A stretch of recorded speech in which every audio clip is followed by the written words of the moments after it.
Good evening, everyone. It's 5:30, so we're going to go ahead and get started. My name is Malini Sims. I'm a principal planner with the town of Oro Valley. I will be facilitating tonight's meeting. There's some other staff also available this evening, and we're really all here to support you. And our primary goal tonight is to hear from you and hear your ideas. So with that said, we first want to do a round of introductions to help everyone get to know each other. When I call on your name, if you would please unmute yourself, state who you are and how long you've lived in Oro Valley. So let's start with Frank Hayes. Am I unmuted? Yep. My name is Frank Hayes. I've lived in Oro Valley for 25 years. Thank you, Frank. Bill? Bill Rodman. Judy and I have lived here for 19 years. I served on the town council and the planning and zoning committee, so this is very dear to my heart, this whole effort you're going through, Malini. Great, thank you. Mayor Joe Winfield? Good evening. Mary Ann and I have been residents of Oro Valley and our family for 29 years. Served on the Parks and Rec Board, currently serving as mayor. Great. Brian Anderson? Hey gang, my name's Brian Anderson. I have lived here for just about 3.5 years. Thank you for welcoming me to your wonderful town. Great. Let's see. Frank Tremblack?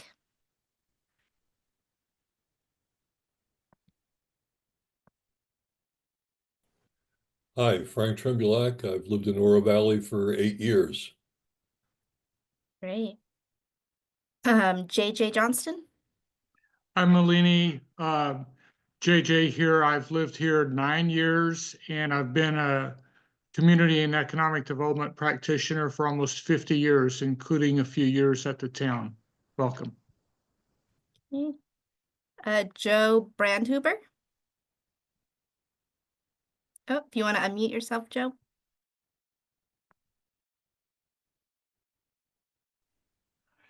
Good evening. My name is Joe Brandhuber. I've been a resident of Oro Valley for about 10 years. Joyce Garland? Hi, good evening. My name is Joyce Garland. My husband and I have been residents of Oro Valley for 25 years. And Judy N. Hi, I'm Judy Noonan. I've been in Oro Valley for 6 years. Great. Let's see.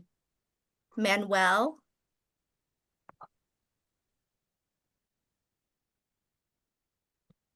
Hi, yes, I've been in Oro Valley since 2021, so I guess I'm a newbie.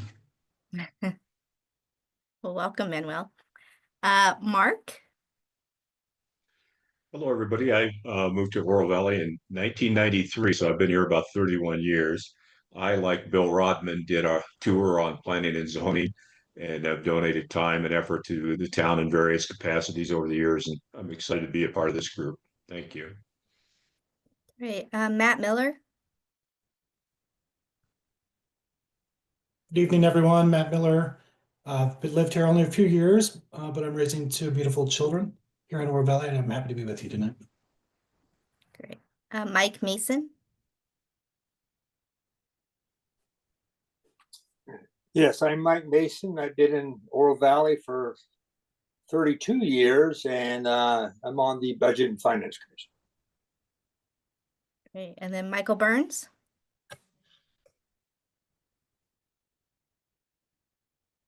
I got it. Hi there, Michael Burns, 4 years, relative newcomer. I will say that I have a particular interest because I love Oro Valley. Great. Thanks, Michael. Let's see. Jeff Jones? Hi, I've lived in Oro Valley for 25 years and glad to be part of the group. Great. Kristen Sharp?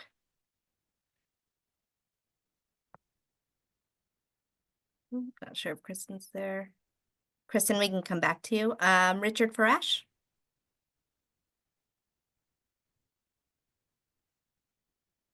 Oh, I think you're still muted.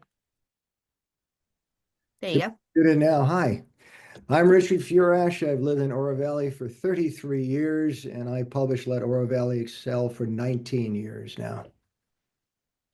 Thank you, Richard. Rosa? Hi, I'm Rosa Daly. I've lived here for 18 years. Okay. Sherry?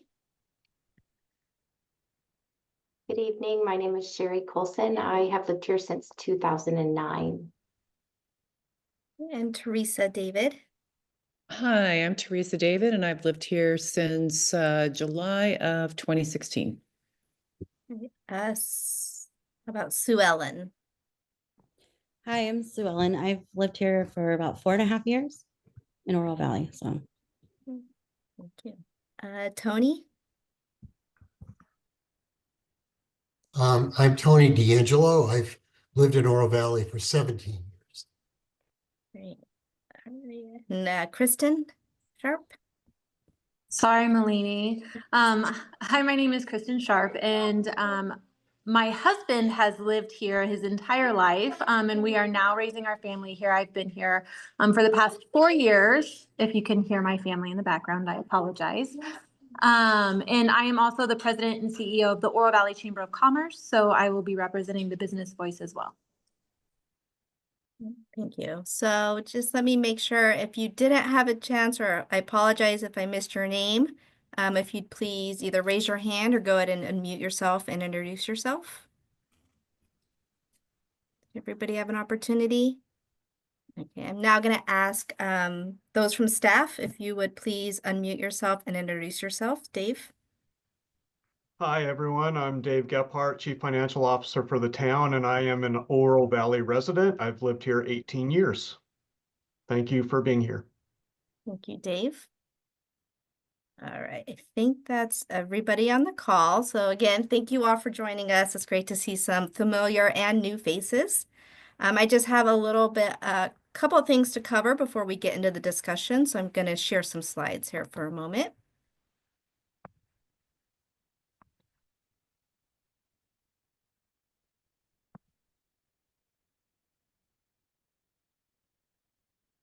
All right, so again, the purpose of tonight's meeting is to gather additional guidance and ideas from you related to the priorities that we heard from residents last year.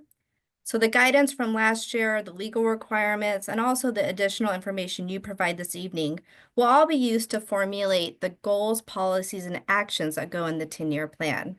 So the agenda for tonight will go through those discussion points that you guys answered online. There will be opportunities for you to add to it and also clarify or discuss any statements. I just want to give a little bit more information of how all of this will come together. So again, the comments from tonight's discussion, you guys did an amazing job of doing your homework. There are over 90 responses. Those will all be consolidated to help form those goals, policies, and actions. The kind of trick for the 10-year plan is you want it to be prescriptive enough to make sure that it addresses the priorities and expectations that residents want for the future, but it also needs to stay broad enough to stay relevant over a 10-year time frame. So it's a bit high level to meet both.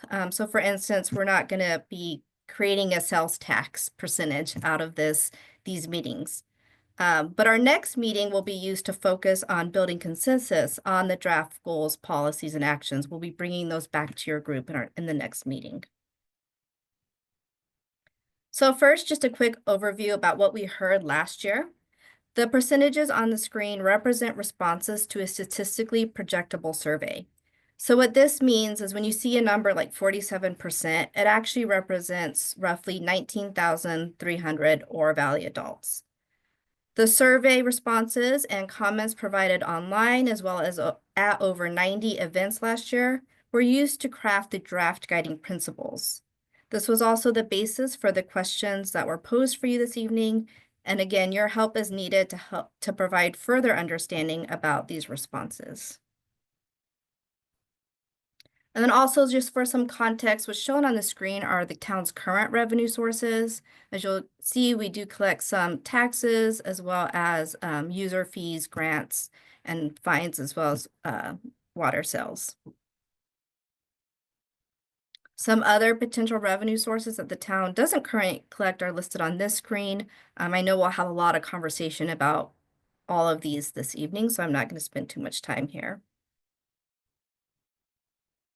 And then additionally, there was discussion in your responses about capital improvement program. For those of you unaware, we do refer to this often as SIP.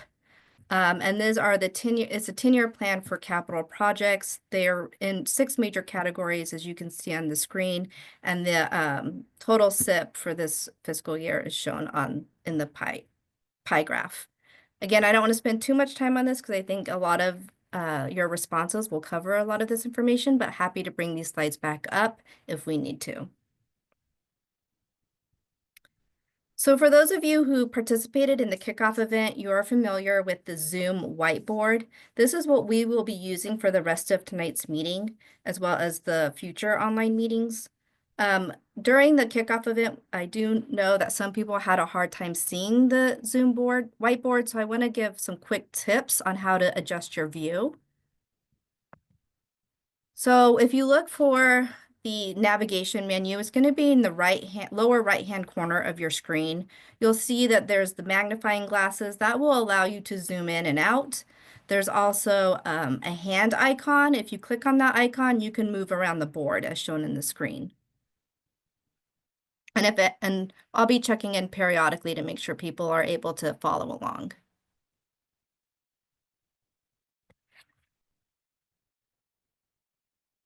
Lastly, before we start our discussions, I just want to remind folks of the ground rules that were accepted during the kickoff event.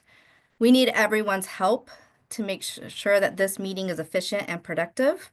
We have a lot to go through tonight, so I just ask that everyone please stay focused and help keep the conversation moving forward. And so with that, let's get into the discussion. So I am going to share a whiteboard. Just one moment.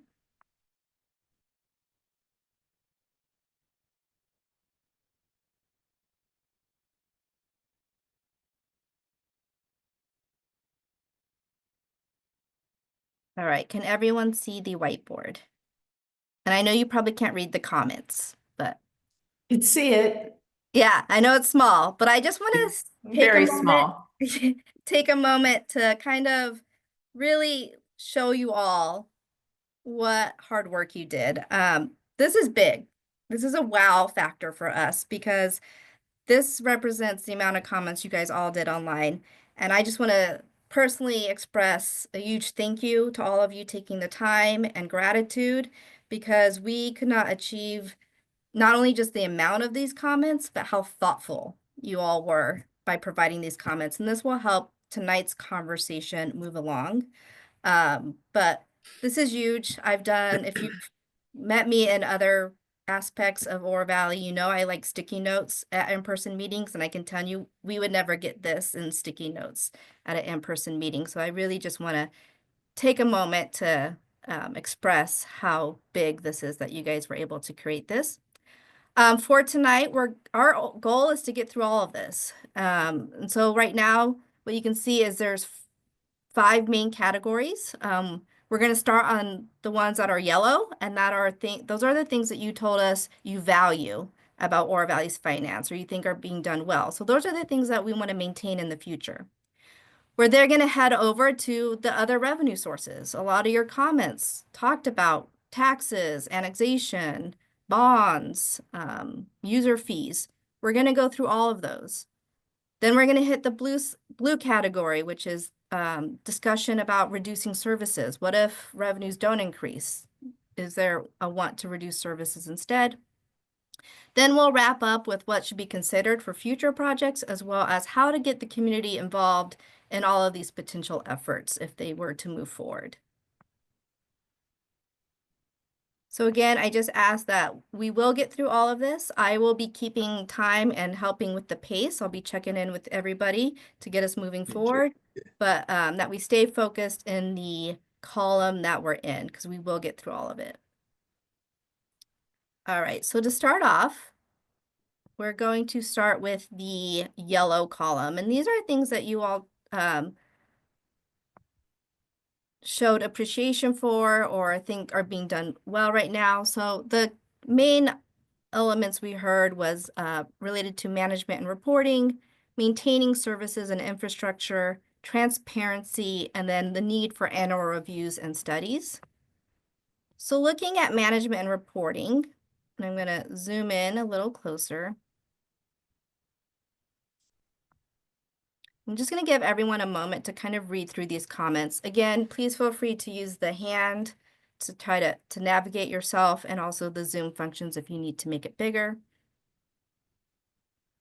And I just want to first check and make sure, is there anything that somebody wants to add in with regards to things that should be maintained when it comes to finances? And please feel free to unmute yourself or raise your hand, whichever you feel. You can unmute and just talk freely, or you're welcome to raise your hand.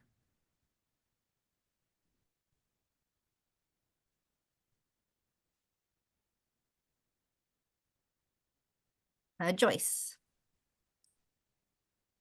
So if I heard you, the question was, is there something the city should maintain or make better?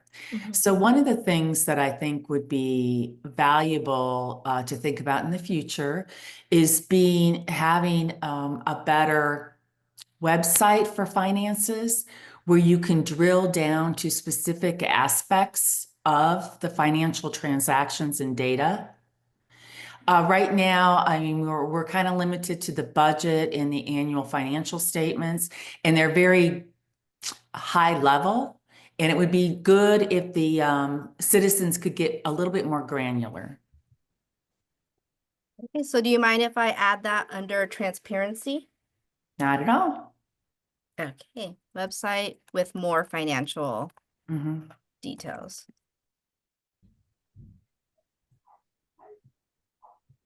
Yeah, I want to echo what she just said. I think that the graph, like the images and the graphs are great, but they are still super high level, and they do need to go a little bit more granular and then give a little background to kind of tell the story and the why, so we understand a little bit more about the actual numbers and the data, let alone we should have some.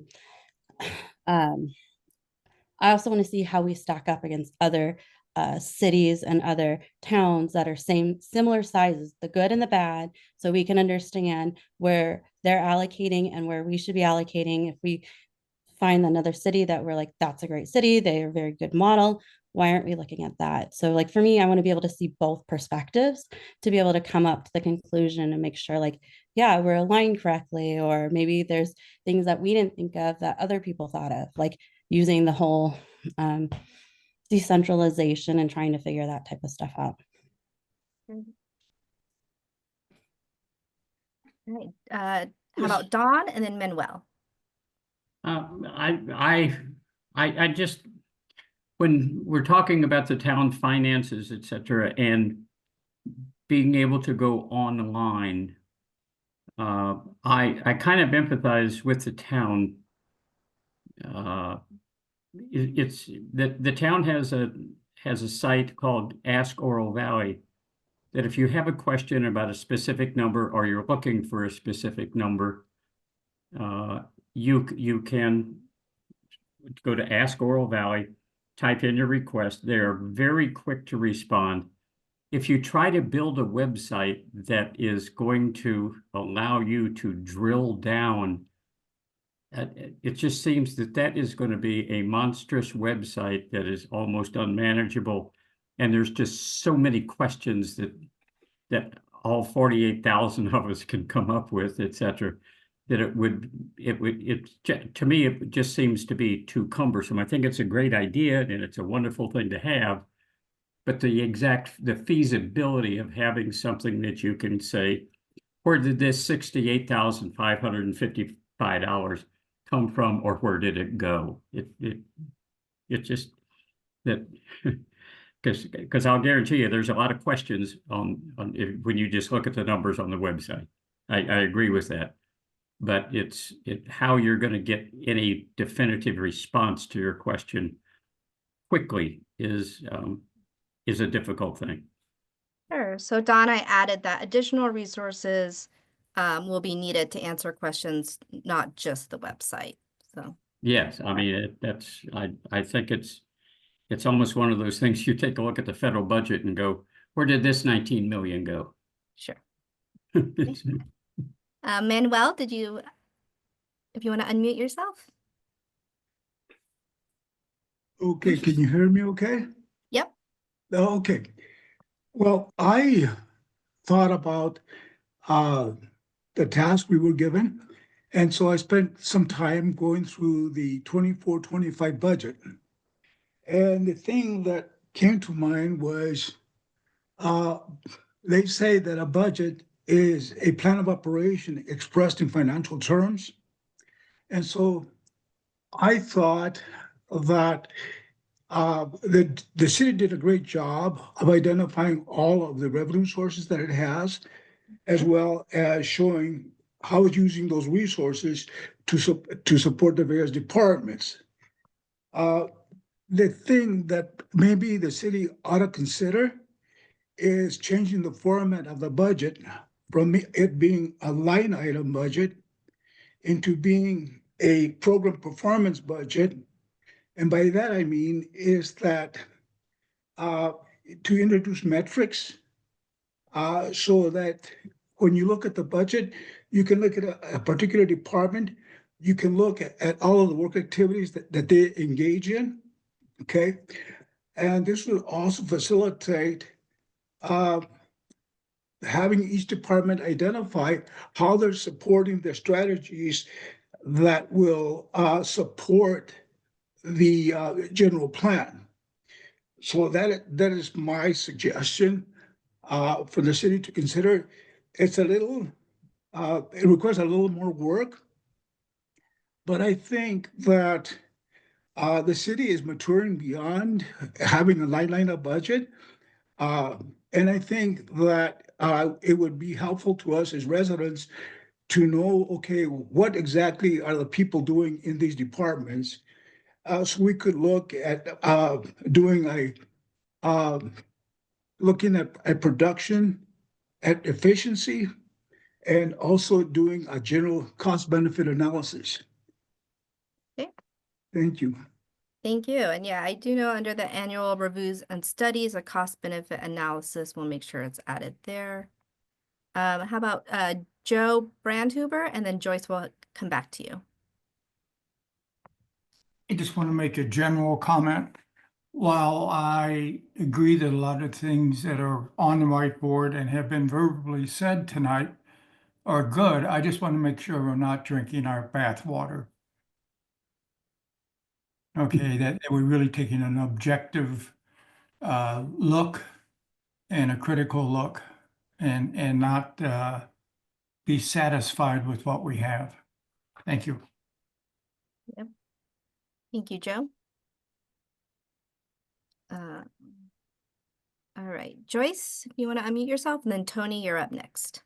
I did. I just wanted to kind of go back to Dawn's concern about the level of work it would be for the department to do additional transparency.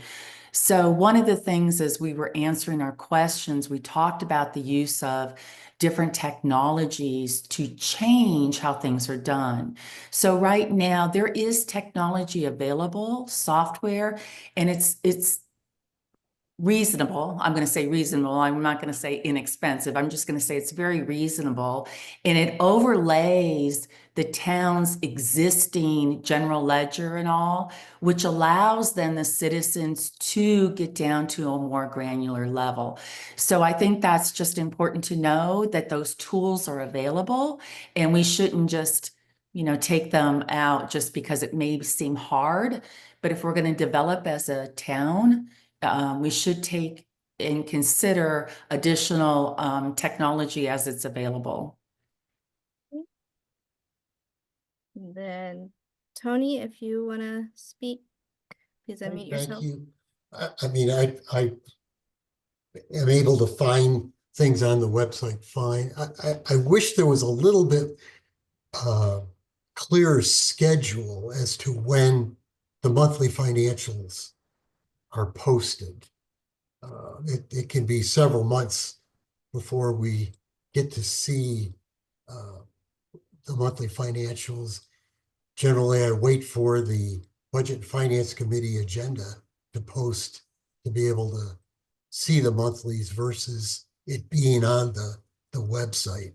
I think when they're posted, the numbers are there. It's just I'm a little confused as to how frequently after the closing of a month we should expect to see monthlies. Okay, got that comment. So before we take more questions, I do want to so we have a lot of good comments under the transparency, things to maintain or improve transparency. Before we move too far though from the first one, is there any additional comments or thoughts or discussion you want to have for management and reporting? And I do know some of that goes into transparency. And please unmute yourself if you have a comment here. Yeah, Mullany? Yep. It's Richard. When I look at the town's finances, I look at it in chunks. And I think we need to remember that the town accounts for itself by funds. I think Dave knows better than I do. There's maybe 13 or 14 different funds. So I kind of look at the business and I say, well, we got a water company, and that's distinct from the rest of the town. And we ought to be thinking about how that ought to be reported, because that has to be basically a break-even enterprise each year through the rates that are raised. And then you've got all these funds. You got the general fund, and then you've got the highway fund and some other funds. And I do think it's important for us to think in those terms, because those funds, some of them, are very specific in terms of how they can be used. Okay, and so I think when we report and we discuss these things, we have to be thinking in terms of some sort of structure, because everything can't be reported the same because they don't operate in the same manner. Okay, let me get that comment on the board. Thank you. Melina, this is Frank. Just two comments. One on the budget. The only thing that we are certain of when we do a budget is that it's wrong. It's a path and a guideline for the year, and it'll be plus or minus in almost every line item. On the finances side, the transparency, I think a lot of good comments, and I would expect that Dave, through the, I don't know what to call it, but the Association of Municipal Finance People, I'm sure they share and talk about tools like Joyce is bringing up to see, you know, based on the accounting system that's used, what could be done to then transition that to the website or access by the public.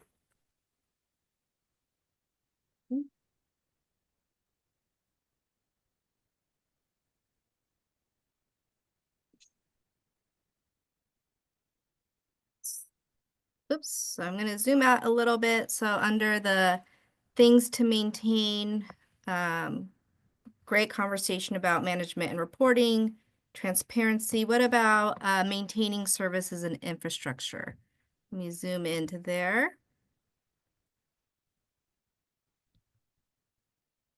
Right, so under this item, people brought up that as a thing to maintain is that we are maintaining services and infrastructure.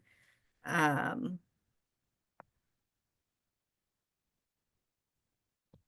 includes roads. Some people brought up safety. Any other additions to this or any items we want to discuss before we move on from this category?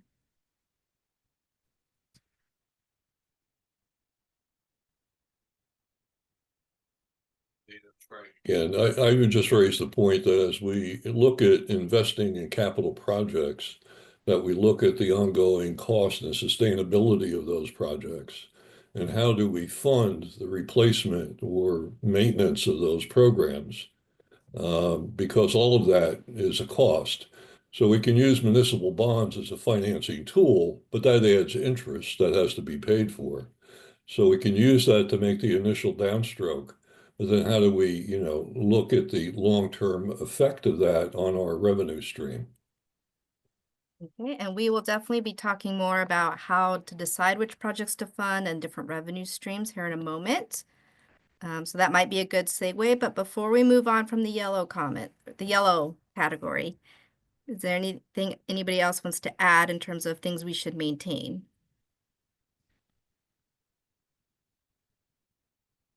Okay, hearing none. So I'm gonna move over. Oh, Well, sorry. it's just Richard, yeah, we ought to keep creating a popular annual financial report.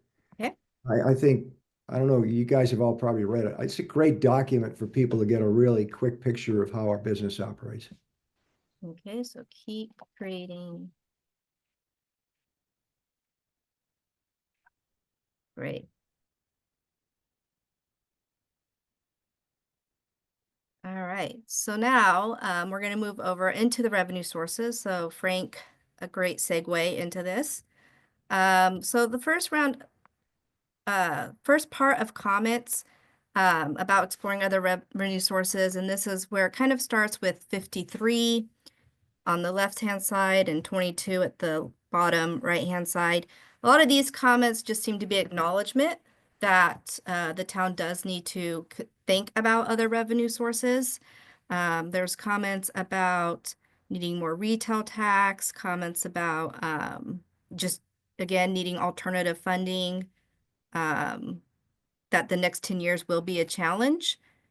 Are there any here that people want to discuss more? Anything anybody wants to add? Again, I'll give you a few moments to read through these.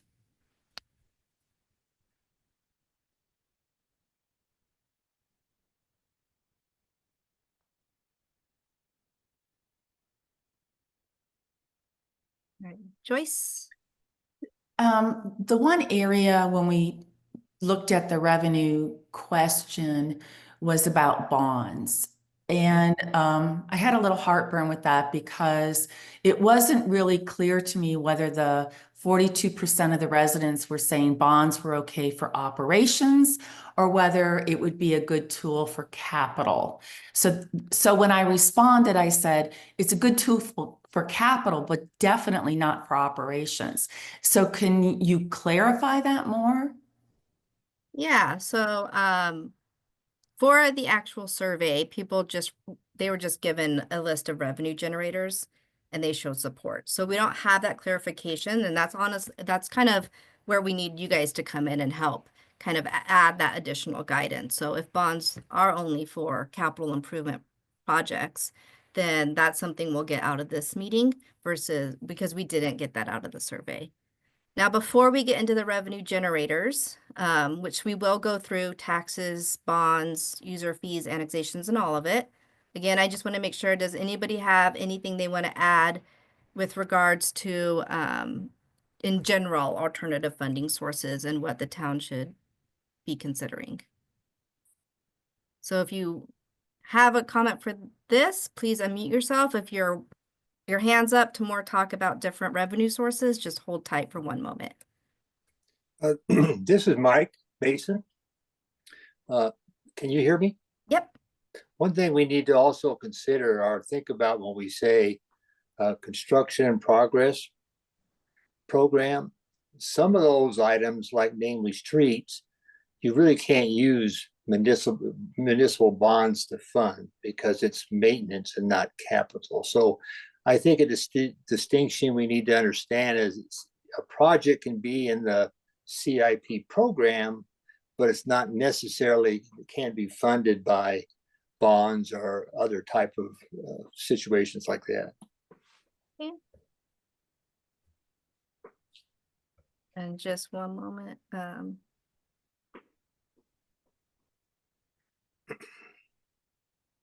Okay, so before we move on to bonds, though, does anybody have any general comments about just things that the town should be aware of for the next 10 years in terms of finances?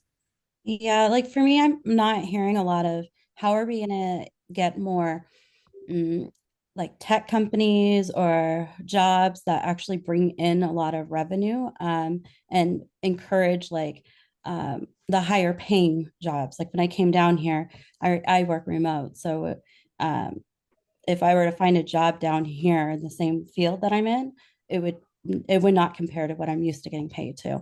And so for me, like in order for us to increase revenue, I don't see us talking about how are we going to increase and encourage more job growth here and to provide future for like families and kids and that type of stuff.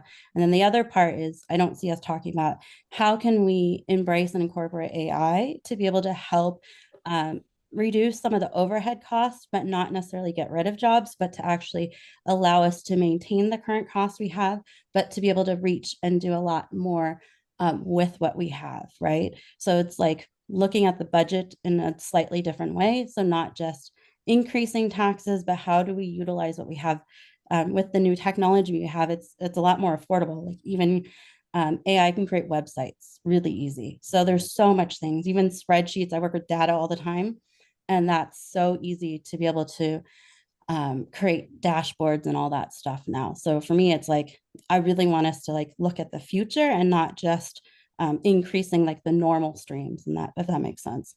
Yeah, thank you. All right, so let's get into the different revenue sources. And Sue Ellen, you touched a little bit on some of this in terms of taxes, and we will get to the other ideas that folks have, like using AI or reducing costs in other ways. So the first column, it starts with the number 4, and I believe ends with 71. It is pertaining to taxes. So the left-hand side, number 4, 23, and 14 are talking about property taxes. So let's start there. So Bill, I don't know. Bill, did you have a comment? Okay, I didn't know where you're going with that. Yeah. And I'm trying to make sure I understand what goes in which column, but if you're talking about the things that for the next 10 years, we will have no more vacant space in this town to develop anything to raise revenues as we've been able to do for all the years we've existed. So I think that we need to look at the fact that annexation, I know it's been mentioned here, but annexation, especially the 880 acres out to the west end of town, could be a dramatic increase in revenues through construction sales tax and commercial that goes in there, and also from the people who will buy things. And I think that's important. There's other areas where we might want to annex that are smaller, but that's a huge one that when I was on council, we in fact had moved down the road to do that. It didn't follow through with the new group that came in. They didn't think this was a good idea. I think it's an idea that has to come. And I did hear our mayor say in his State of the Town message that annexations was something that he was going to urge us to look at. So that's a revenue source that is huge. The second part might be, I've never seen anything talking about increasing tourism in any real sense. For instance, Performing Arts Center that some of us have been working on, that if we can find the right place and the right funding, would draw a humongous number of tourists in, and they will spend a lot of money in the whole bed tax and of course what they buy in stores. So I just want to make sure that that's in there as one of the major ways to do it, and we do it right. And we've looked at a lot of other places that have built performing arts centers, and they are an amazing revenue source and bringing people in to stay in our hotels, etc. Thank you. Thank you, Bill. So appreciate the comments. Again, I'm going to ask everybody though to stay focused in the category we're in. I will get those comments, Bill, over to when we get to annexation and other ideas for tourism. So for right now, if anybody has comments or want to discuss taxes more, we have property taxes, looks like sales tax. Comments? Yeah, Melanie, it's Richard. Yeah. I don't ever see this town having a property tax. It has to be approved by the residents. It's not something the town can do itself. Every time it's been voted on, for whatever reason, it's been rejected. I just don't think we ought to focus as our group on even recommending that property taxes ought to be considered. It's just not going to happen. I think we can make a difference in these other categories, especially some of the things that even that Bill mentioned regarding, for example, how to bring more tourism in and so on. So, but I don't think property tax is anything we ought to focus on. It's not going to get passed by the residents here. Yep. So I put look for other ways. Okay, Tony, and then I think Dawn and Joyce. You know, look, we are primarily a sales tax based town right now. And it comes in a variety of forms, retail, restaurant and bar, bed tax.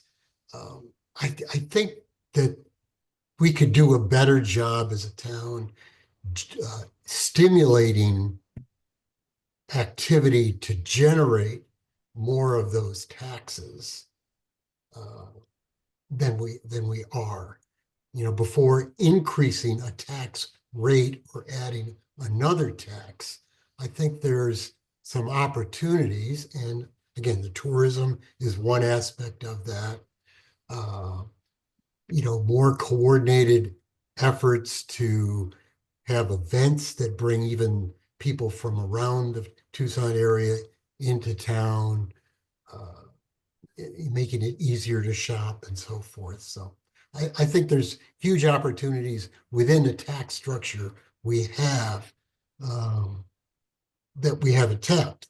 I mean, the one thing, you know, looking at the popular financial reports for the last 4 years, you know, our revenue side has not gone up as quickly as our expense side. You know, so that means that we're not focused on generating the taxes by the people who are enjoying the services. You know, it's just a matter of having more things for people to spend money on, I suppose. Okay. Thank you, Tony. And then let's go to JJ because we haven't heard from you yet. Thank you, Malini. I really appreciate all the comments that have been made to this point. And I look at how built out we are and how dependent we are on sales tax, retail tax, and we have a much different economy than we did during the pandemic, like every other community in the world. But I'm left with the obvious fact we have so many empty buildings in Oro Valley, and the primary employers, those companies that export most of their finished good and service out of Pima County and importing net new revenue. You look at Roche, it used to be Ventana, an existing building, Simple View, an existing building. I can go on, Miles Labeling. If we had a big strategy in the 10-year plan to fill the empty buildings we have with those companies that generate net new income for the town and net new job opportunities for local residents, that would be a major placeholder for both finances and the economic development piece. And also annexation. I know it's no secret we've looked at as a town for many years, annexing several existing properties that have revenue, like Westward Look and then Casas Adobe. So I would certainly like to see an abundant reference to annexation in the next 5 years that the town could pull off with the cooperation of the existing property owner. Thank you. Okay. And then Joyce and Dawn. Thank you. So a couple things. We're planning for the future here, and we know that Oro Valley is going to be built out. And as it builds out, we are going to start to lose some revenues, particularly in the construction area. And those losses are great. So I do not want to take off the table other opportunities where this town of Oro Valley can actually implement things like use tax, like an electric company paying in the right of way, like those kinds of things. I think that opportunity should be there, and it should be tools that Oro Valley can use for the future. And it even comes with, and we're talking about property tax, but there's two things of property taxes. There's a primary property tax, which is based on the valuation of your property. And then there's a secondary property tax, which can be enacted if you go for bonds to build capital projects. So I think we have to keep that on the table because the voters would also have to approve that. But I don't want to see that taken off the table until we discuss capital projects. Okay. Thank you.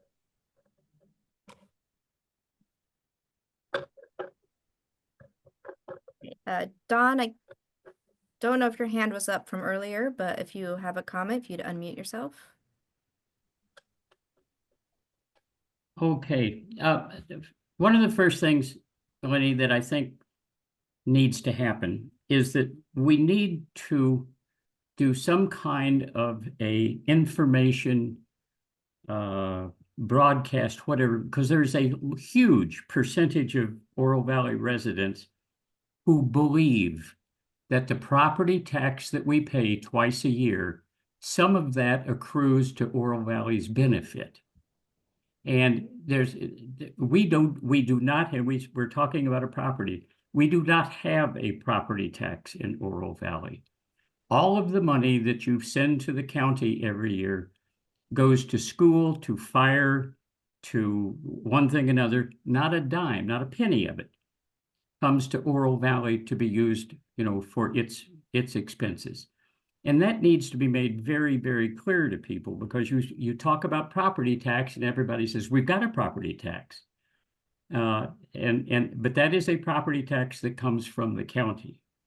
And the other thing too, I think people need to learn about our revenue sources. The only revenue source we have in Oro Valley are human beings. They generate the sales tax. They generate the utility tax. They are the ones that generate the revenue sharing from the state. So the only way that you're going to increase the revenue is to do one of two things. You need to have the existing population spend more money in taxable areas, such as those things that generate a sales tax, or you need more people contributing to the fund.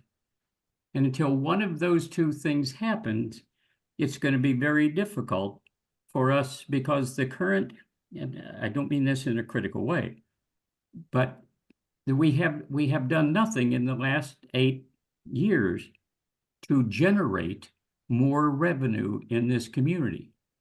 And until that happens, we're hurting. And will continue to hurt as we move down the line, because government expenses are going to continue to go up. Thank you. Thank you. And then we have a comment in the chat box related to agreement that we should maximize current tax revenues by encouraging people to shop within Oro Valley town limits, not closer to where they work. And so that also, we'll get that comment added to the whiteboard as well. Sue Ellen? Yeah, I want us to think a little differently if possible, like just slightly out of the box, right? So for me, when I look at it, like this is like a normal, like how we do revenue and stuff. But what if we were to look at maybe reducing some of the taxes to try to draw in business from other towns? And so more people will come here to actually spend more money, because maybe they're saving a little bit amount in the sales tax. However, you're generating a lot more income because you're now getting a lot more volume coming through. And you can easily see how some of that has worked when you look at some of the large scale businesses, and like, not that we all idolize them all, but there is some truth to some of that. So for me, it's like, I want us to think, if we're looking at the future, have the normal stuff that we look at, but also think of it slightly different, because sometimes the solution is somewhere in the middle, and it's thinking of it as a different approach if we want to like look at the future for the kids. Because I can tell you, if taxes keep increasing, having a family here does not make sense. I will tell you that you're not going to have as many people. They'll be coming here maybe for vacation for a little bit, but that's about it. But if you can create a longer stream of revenue and have more people come in to spend more money, because maybe we're slightly different cost, right? We might say that it affects us immediately, but in the end, we might actually get a lot more revenue coming in. It's just a different way of looking at it. Great, thank you. And I got that on the board, but and I will say for everybody, we'll be sending out this board before your next meeting, so you can also double check and make sure we captured everything. Bill, then Mike. Yeah. Well, it was mentioned earlier about whether property taxes were a viable revenue source, and what happens if we run out of land to develop or annexations, etc. The property tax may eventually happen, but whether any of us want it or not. So far, all these years, Oro Valley has done an amazing job of roads and parks and administration and all those things. But they're going to run out. I mean, they're not going to be able to keep up, as somebody else said. And so you're end up in a situation where the things, the parks, the roads, administration, police are going to get worse and worse over time because you will not get a property tax approved. I agree with that other comment until or unless people see that what's working in all the revenue that we have sources are not working to keep up. And eventually the big potholes and there's all sorts of other things. So that means that our town will have to go through some really tough times with things that we're used to being able to do. So while I don't mind having the property tax in as one of the possible revenue sources, I think we shouldn't kid ourselves. There's no way that gets passed until things start to deteriorate in the town.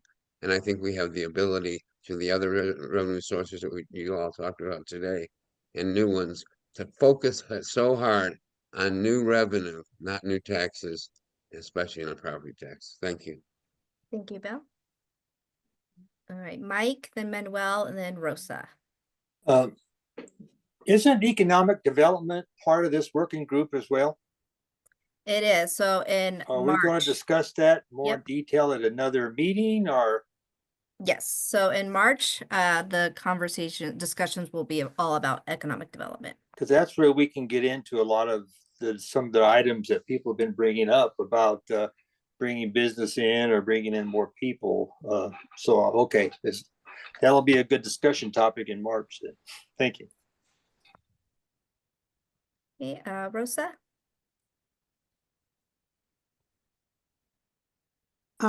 Yes, I've been listening to everybody's thoughtful contributions, and I just wanted to add a few things. Somewhere in the financials, I think I read we're 88% built out, but I believe that 88% doesn't include some of the housing that has been approved but not yet built. For example, I think we have over 500 apartments approved for the marketplace, but we can't make the property owner build those apartments because property owners, he has the entitlement and he's going to build them when he wants to build them. So that's out there. We have 132 apartments to go into Rancho Vistoso. My understanding is that property owner is moving forward. So I agree wholeheartedly that we make money from people, but we do have housing approved that has not been built out yet. I think one of the other challenges is that we have a part-time resident situation in Oro Valley, probably more pronounced than in other places.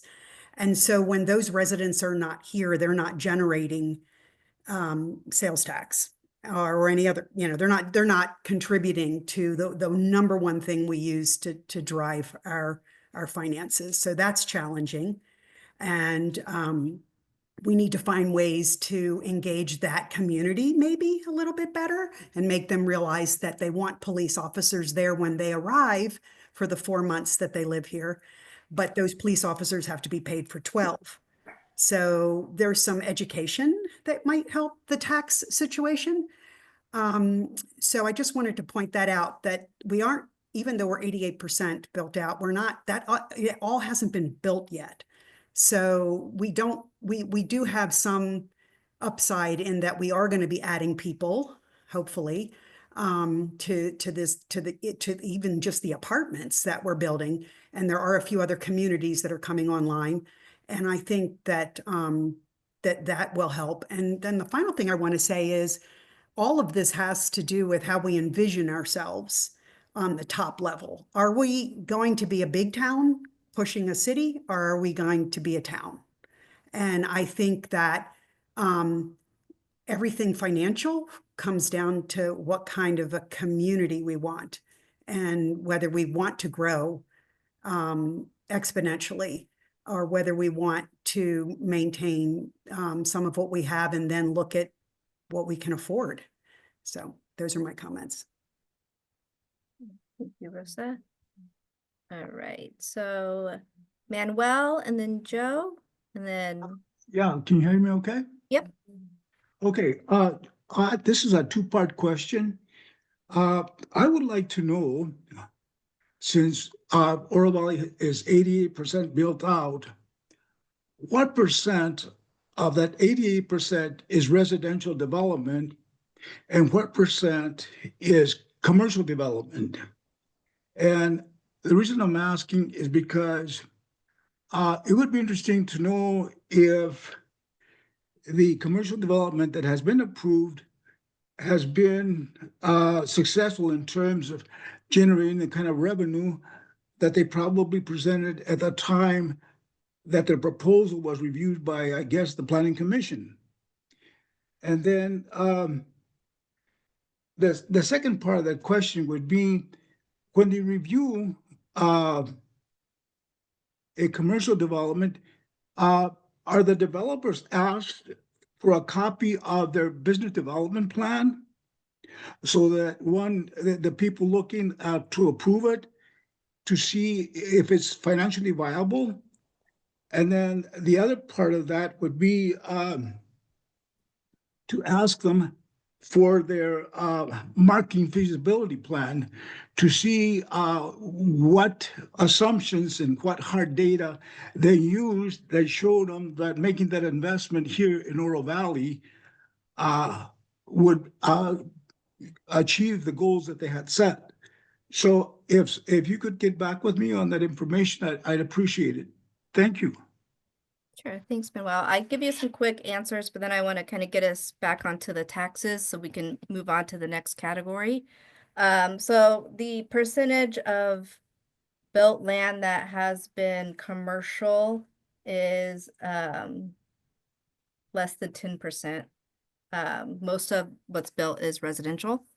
And then in terms of the market availability and from a zoning perspective, we have allowed uses for each zone. So if they're allowed in that zone, then they're permitted by right to be able to develop their business there. So whether it's a, you know, 5-star restaurant or a chain restaurant, we don't get into that specifics because it's just that a restaurant's allowed there. But all right, so do we have any more comments about taxes before we move on to use tax, which is a little bit different? Joe, do you have your hand raised? Yeah, I have a couple comments. Apartments are, and I'm just speaking primarily in Rancho Vistoso, and I do not recall the name of the commission. They get a lot of pushback from locals about apartments and the impact on the community and the services and roads and whatnot. So that to say there are plans for additional apartments is accurate. I don't know if you can assign a probability of what will ultimately be agreed to. I agree with Bill that I agree with Bill in concept on the property taxes, but I believe we should leave it as an option. I don't think we can just throw it out. In addition, and I'm looking at the area I live in, we are a snowbird community where people are here 1 month, 4 months, 5 months a year, 6 months maybe. And when they're not here, they're not generating any revenue. So I don't think we should be overly optimistic on the types of revenue that can be generated if everybody was, relatively speaking, a full-time resident. There needs to be a discount to take into account the snowbirds. And finally, I agree with Rose that I haven't seen, and maybe I haven't perused the information out there enough, but what the hell do we want to be? What type of community do we want to be? Do we want to be a retirement community, Sun City, for example? do we want a community that is encouraging families? Do we want to be a snowbird community? And I think in doing this, our project, we ought to have a definition of what we're starting with as to the type of community that we are and what we want to be. Thank you. Thank you, Joe. And I would just say as part of the 10-year plan process, it is kind of figuring that out, right? Through the vision, guiding principles, and even the goals, policies, and actions is what does Oro Valley want to be in the next 10 years? So you're in the right spot to help contribute to that conversation. All right, let's move on to user fees and taxes. First, let me ask, does everybody know what a use tax is? I know for me, this was a new term I got to learn as part of this process. And if not, can somebody please unmute and explain what a use tax is?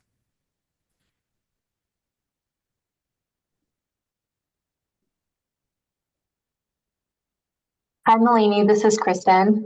Hi, Kristen.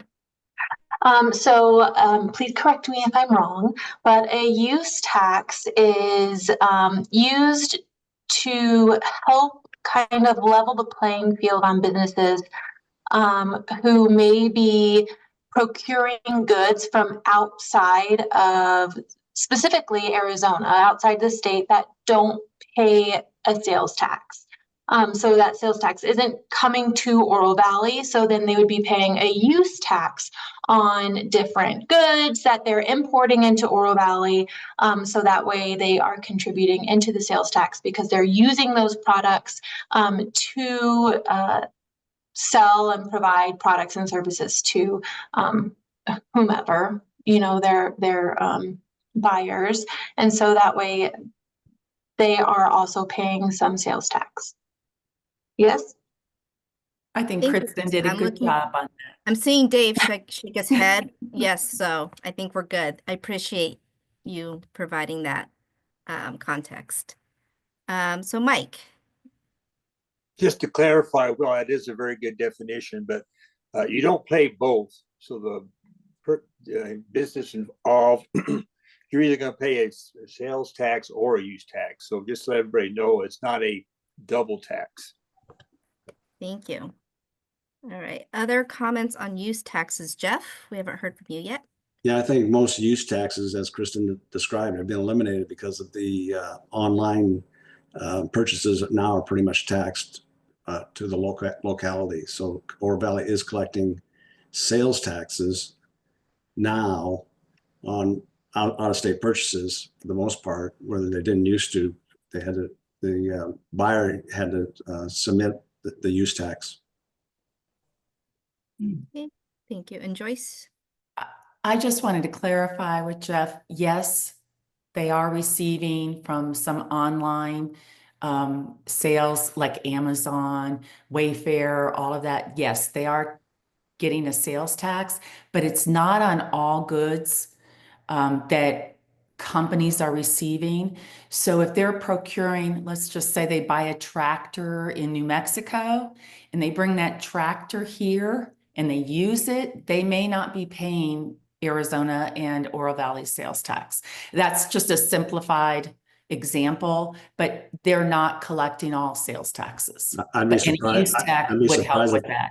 I'd be A use surprised if tax they're would not help. collecting that. I'd be surprised if they're not collecting that sales tax, because if it's $100,000 a year of sales in the state, you got to collect the sales tax. Well, that's where I think the use tax would be helpful for Oro Valley to ensure that happens. Just to let you know. That's already in place. I know from experience that if you purchase something in another state and you are a resident of that state and you bring that product to Arizona, you do not pay Arizona taxes. Thanks. Let's go to Mike and then Richard. Yeah, just to let you know, the city of Tucson has a user tax. Marana has a user tax. I know, I'm not sure how much Marana brings in, but I think, Joyce, you probably know better than me that Tucson brings in at least $1 million in use tax. So it can be a beneficial revenue source. Okay, and Richard? Yeah, the state already has a use tax, you know, it's 5.6%. I guess we'd have to piggyback off of that. But it's basically self-reporting. I don't know how they're gonna find out you buy something in Idaho and you drive it down here. It's a lot of self-reporting. I just don't think it's enforceable. But if we could find a way to piggyback on what the state does, like we do with gasoline, I don't know if we charge gas, but the same kind of idea. I mean, that might be useful. So is the question here then, is a use tax something that we would like the city to pursue for the future? Yeah, or explore the Explore. feasibility. I think it's worth exploring. Yeah. And the way that they enforce that is through sales tax audits. And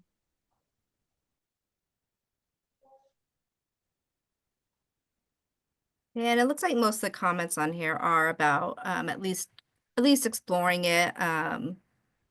There were a fair amount of comments seeing like it seems like a good idea. Any other comments on use tax? Okay, let's move over to bonds. So I know we kind of started touching on it earlier. So let's maybe keep going on the conversation about the distinction for bonds. We heard a couple comments earlier.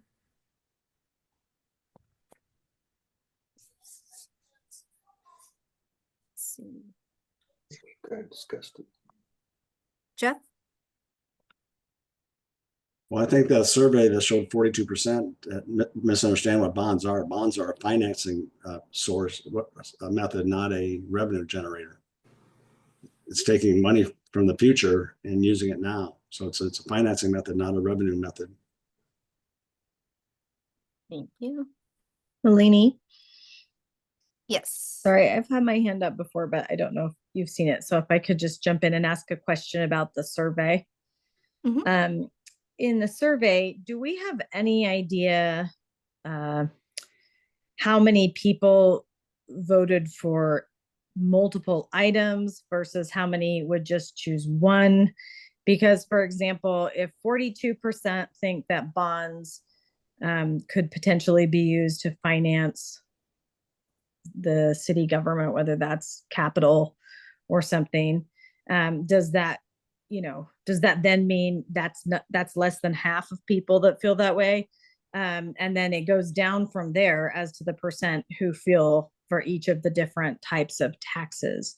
So are people saying, yes, we can have different types of taxes, and I'm just picking which one I would prefer you to use? Or are they mostly saying, no, we don't want new taxes. If we had to, these are the ones I would pick. Does that make sense? Like, are people double picking those types of taxes in the survey? So in the survey, there were, 8 different options that people can choose they would be in support of, and they could choose all 8. They could choose just one. I would have to do a little bit more research to see how many people chose multiple, but they could choose as many options as they wanted. If I may, okay, Malini, jump in. I think it's probably best to look at the survey results in those as silos. There really isn't a way for us to draw comparisons between them. I think that's really point one. And then point two is that something we asked the statisticians about. When you see a number like 42% support, it's not statistically correct or remotely correct to flip that around to say that more than half were against it. You need to get that number in that specific question. So you can't infer that more than 50% were against it because 42% supported it. It just the question just isn't designed to be able to do that.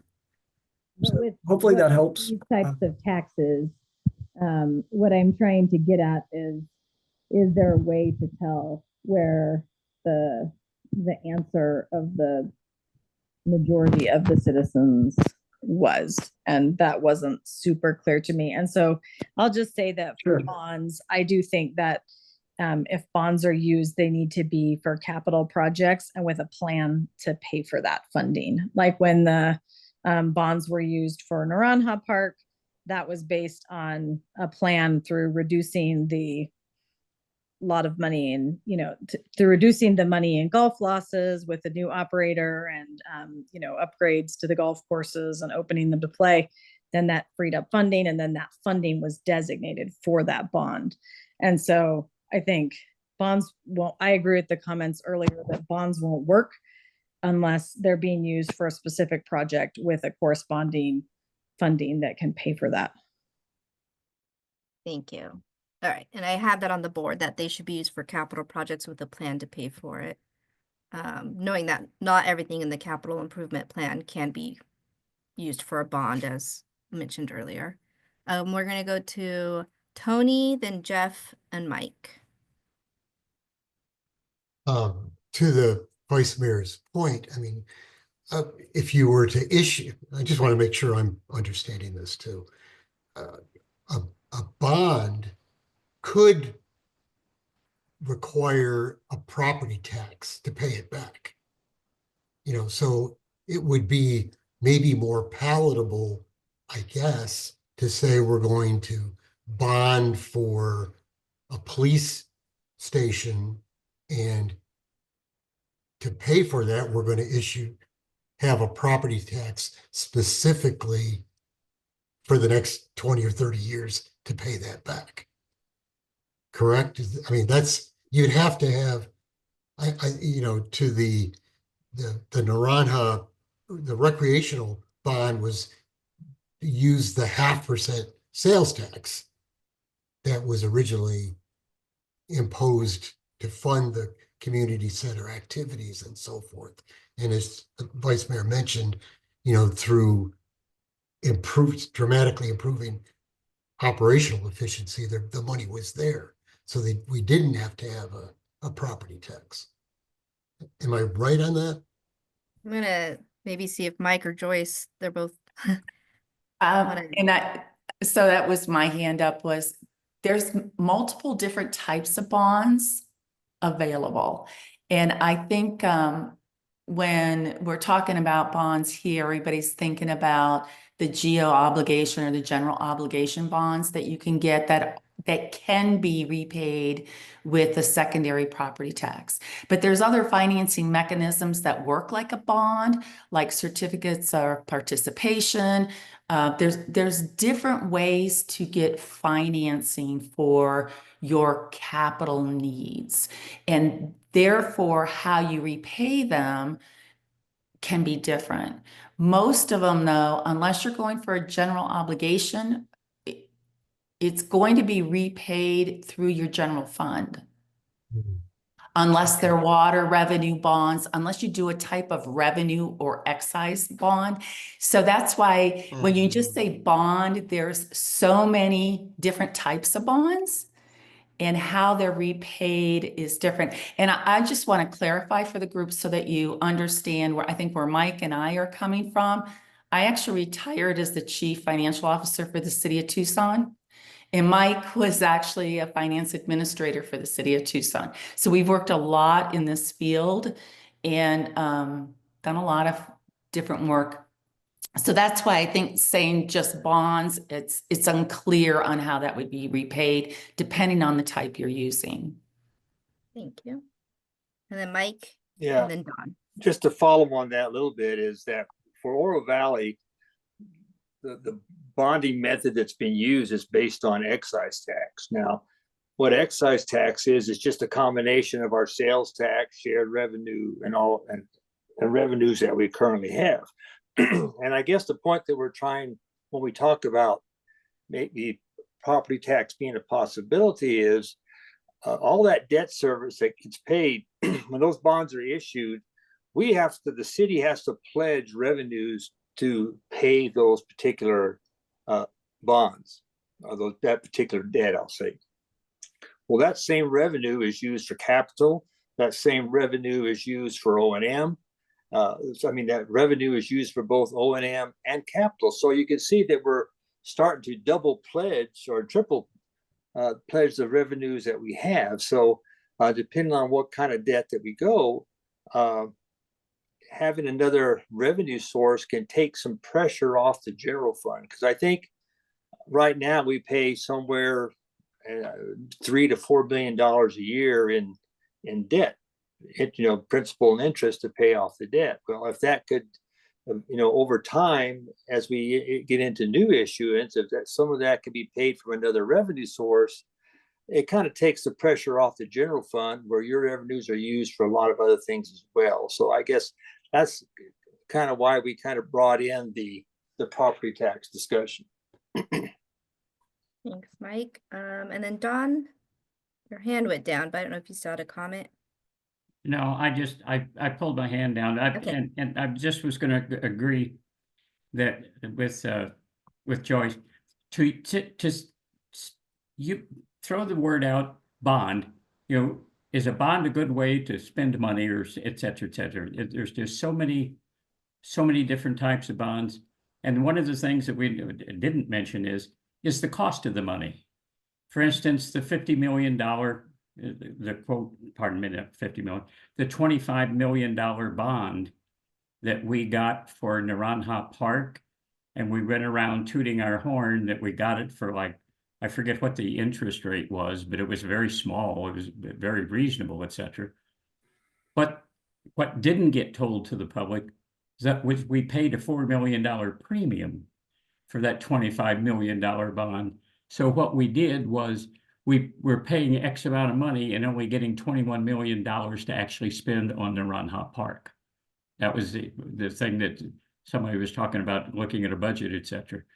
The 25 million that we counted that we got to put into Naranja Park, we actually got 21 million from that.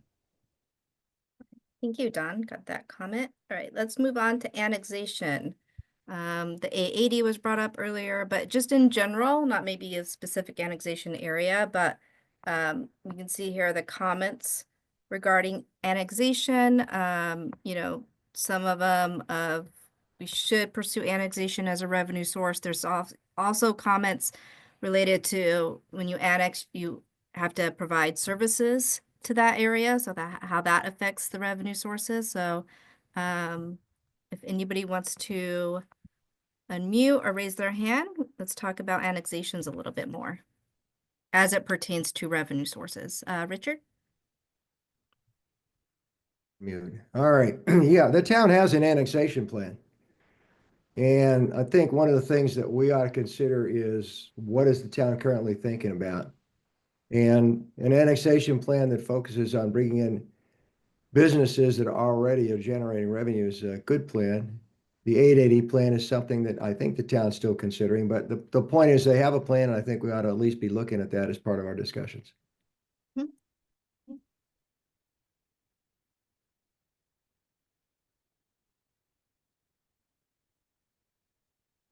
Don and then Joyce.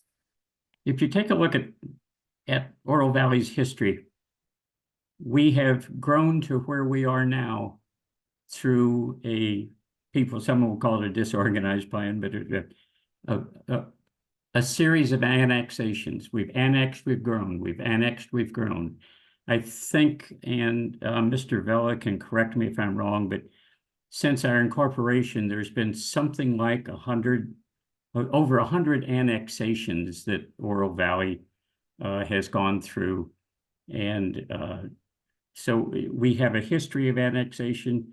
I think we have proven, because of our financial success over the years up to now, we've proven that annexation is a viable and good thing to do and use to help finance our growth, et cetera.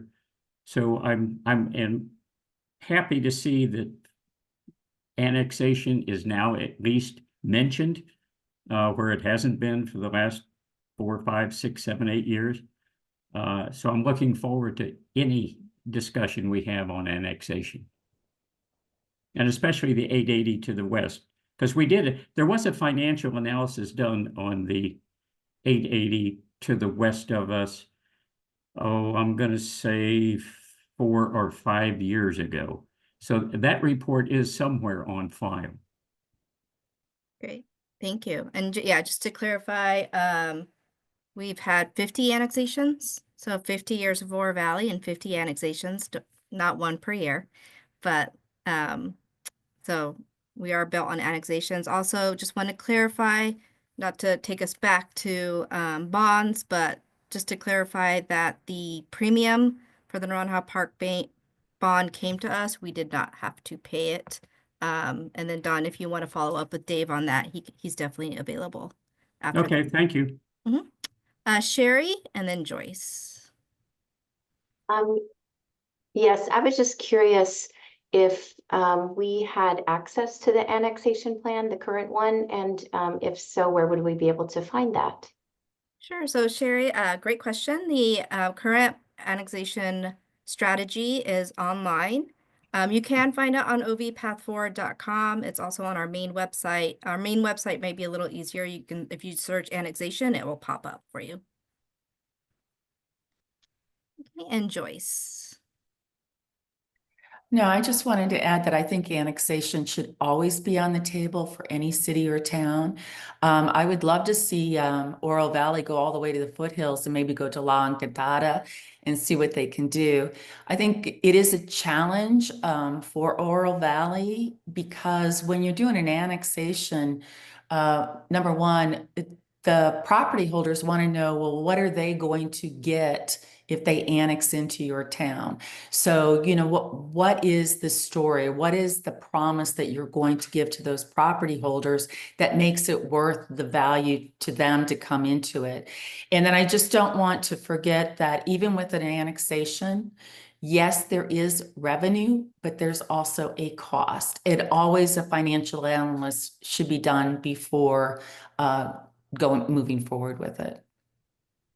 Great, thank you. I do want to mention real quick, if you look in the chat box or the chat, Michael Burns, thank you. He added a link to the annexation strategies. And also just to let folks know, annexation will be discussed further, not just with the development group during those land use meetings. So those are in April, if you're interested in those meetings. Okay, and Melanie? Yeah, I apologize. I'm not seeing your hand raised. So Yeah, please I unmute. keep pushing the button, but Yeah. Please just unmute when you want to speak. I apologize, Melanie. I was going to say, since I've been on the council, we've annexed 2 different areas, and I know that priority areas for our annexation plan are trying to move further south along Oracle Road in some of those productive areas. Things like the 885 and Arroyo Grande, I mean, I think those deserve a look, and those are things I've looked into extensively, and I think I know others have as well. And there are some challenges with the costs involved, as well as especially the water and the way that it would affect the rest of Oro Valley's water users for those annexations and things. So those are good things that we should have some discussion about and just kind of be aware of those pros and cons. And I'm interested to hear everyone's thoughts on that. Does everybody know what is being referenced when we say Arroyo Grande? It is the area north of Oro Valley to the Pinal County line. I believe it's about 400 acres. All right. Don? Just to respond to Joyce, the nice, wonderful thing about the 880 to the west, there's one owner, it's the state. So we don't have a whole lot of people to negotiate with. It's but I agree with you that if you take in residential and commercial property, those folks first of all have to agree to it, and second of all, yes, they're looking for how they can benefit from it. Thank you. Great point, Don. Okay, so let's move on. And looks like the hands are slowing down to electric or gas franchise fees. There were a couple comments about that in consideration of those. Is there any clarifications or discussion for these type of revenue generators?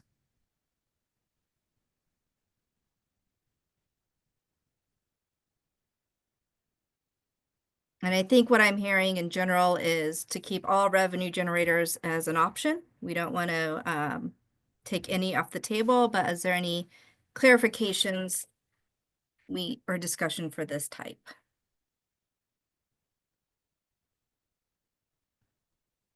Mulaney, it's Richard again. Yep. Sorry to keep bothering you. I think we currently have a franchise fee on cable, but we don't have it on anything else. Am I correct? You see, Mike or Joyce, do you know that answer? Oh, you're muted, Mike. Yeah, I'm not sure. I think Dave could probably answer that for us. Yep, we'll go to Dave. Richard, you're correct. Yes, we just have a cable franchise fee with Comcast. All right, so Tucson, the city of Tucson has a electric franchise fee. I don't know, I think it's a good idea to look at this, I guess. I'm just thinking, okay.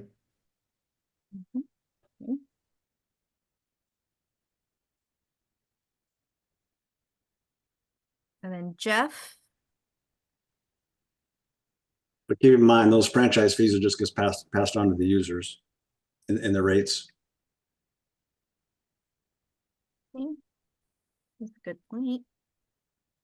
And then Don, I don't know if your hand was still up from earlier, but please feel free to unmute.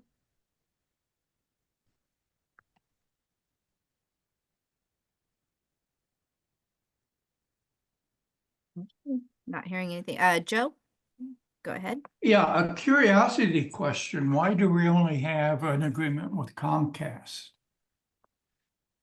What about the other providers, internet providers?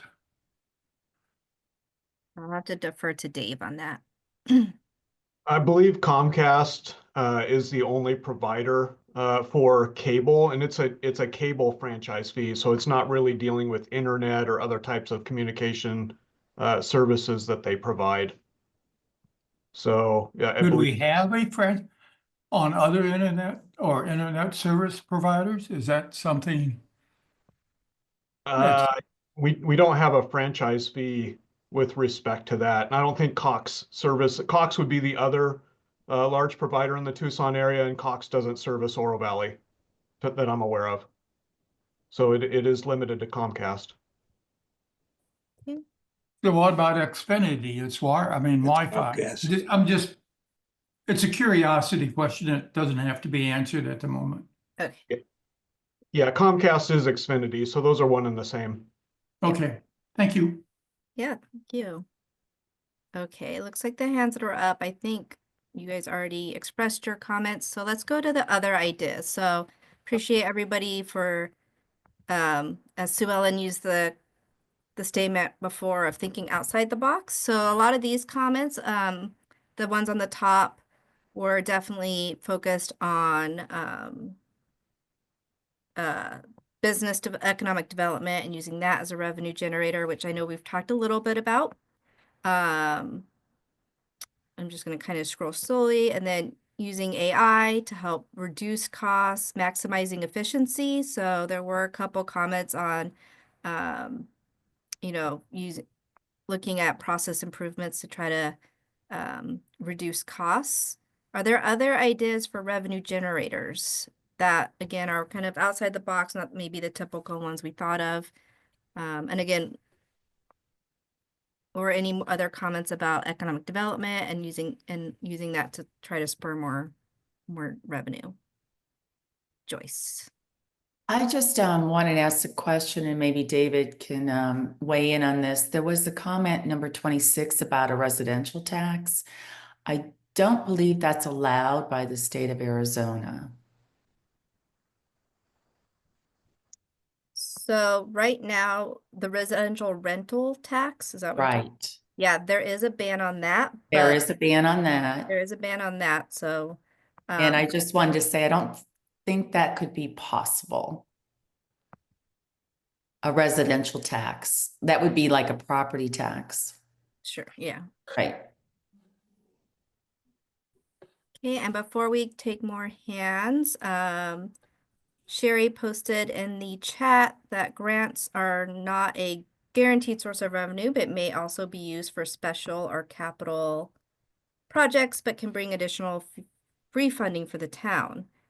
So does the group think that grants should be added as potential revenue generators. The town does currently get grants for things, but should it be explored more, you think, in the next 10 years? Yes. Yes, yeah. Always think grants are good. Always. Whenever you can get money, free money, go get it. Particularly when it comes to the roads and infrastructure, absolutely. The challenge you have though is some grants, depending on what the grant is for, is you may have an ongoing cost for that item. And I'll just give an example, which would be, let's say the police department wanted to get a specific software. They may be able to get the software, but then the town would have to pay the ongoing costs, the annual costs related to that software. Just something to keep in mind. Thank you.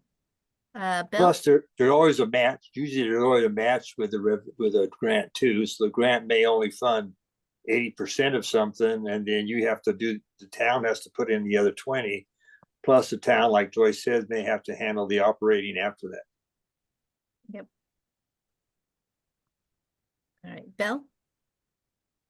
Yeah, this is not on grants. This is I'm not sure that I've seen anywhere in here a real focus on increasing tourism as a real revenue source for our town. And in particular, a new one in the Performing Arts Center. If we can find a way to do it, it will generate hundreds of thousands of dollars in new tourism revenue. So I don't know that's in there, Melanie. I'm having trouble reading some of this kind of short, small for me. But anyway, I would think we ought to be remembering that tourism is a big dollar number for us. Yep, but make sure we have that in there. Thank you. Tony? To Bill's point, I think, you know, it's helpful for residents to understand the differences in terms of what tourism, for example, can contribute versus just regular sales tax. Because the bed tax is 6% plus the 2.5% sales tax, and that tourists are going to spend money on more taxable items than a resident would. In other words, residents will go to the grocery store to get dinner, and unless we're, buying convenience foods, there's no tax on, package of ground beef or a chicken or something like that. Versus a tourist who's going to, for the most part, go to a restaurant or even a fast food and will pay sales tax. So those type of things, I think just educating the public about how much people pay. I did a thing a while back on, for example, the Hampton Inn that is planned for the marketplace will generate about the equivalent of 400 new homes in terms of tax per year. Just because the people that will stay there are going to pay more tax during their stay than a resident would in the normal course of life. And I think that's important, when people look at potential developments, understanding what is the theoretical tax contribution for different aspects like tourism, like a performing arts center and so forth. Thank you. And I do want to mention that in next month, as part of the economic development discussions, we will also be diving a little bit deeper into tourism as well. Okay, and Joyce? So I really liked the comments that he had, but I just wanted to add that this is what I think is important as far as the general plan, that all options are still available to the town to raise additional revenues. Because no matter how many people you come into your town, whether it's tourism, whether it's people that live here part-time, there's a cost to that. And you do need to be able to manage the town and cover whatever those additional costs, whether they're police officers, their roads, their right-of-way, whatever we're still offering in our parks and recreation. I think for the plan, it's important to keep all options available. Great, thank you. All right, so before we switch gears, I just want to make sure that we got all the comments about potential revenue sources on the board. So there are a few folks that we haven't heard from yet. So if you still have a comment to make about revenue sources, please make sure your hand is raised. Mayor Winfield? Yeah, other resources, revenue sources are working with our federal, state, county officials. So for example, we were successful in obtaining funds through the state senators for infrastructure. We're working with Congressman Ciscomani. These are other opportunities to bring revenue to the town. Great, thank you. Got that added.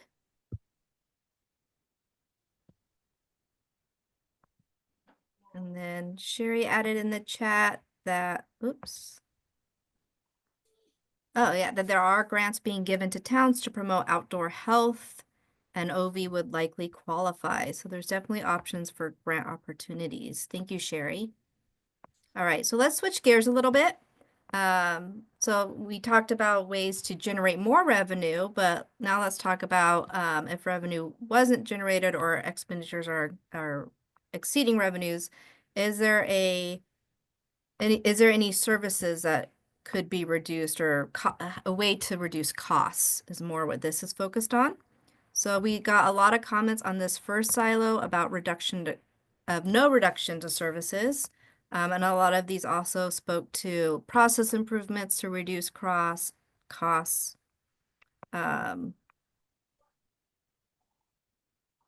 see. Not wanting to reduce any of our services, that this should only be approach should only be taken if we can't handle our costs. Let's see. Making things more efficient. Brian had that comment. So if you have any thoughts on the no reduction to costs or ways to reduce, no reduction to services, but other ways to reduce costs, please raise your hand. Don? I think his hand might still be raised. Okay, Joyce, see your hand raised. Of course. So some of the ideas, and this is what was difficult with this question, is number one, it's very difficult for, I think, this participation here to say what is the most important things in our town. I think we would all have an idea of what would be important, but we would all have different items, right?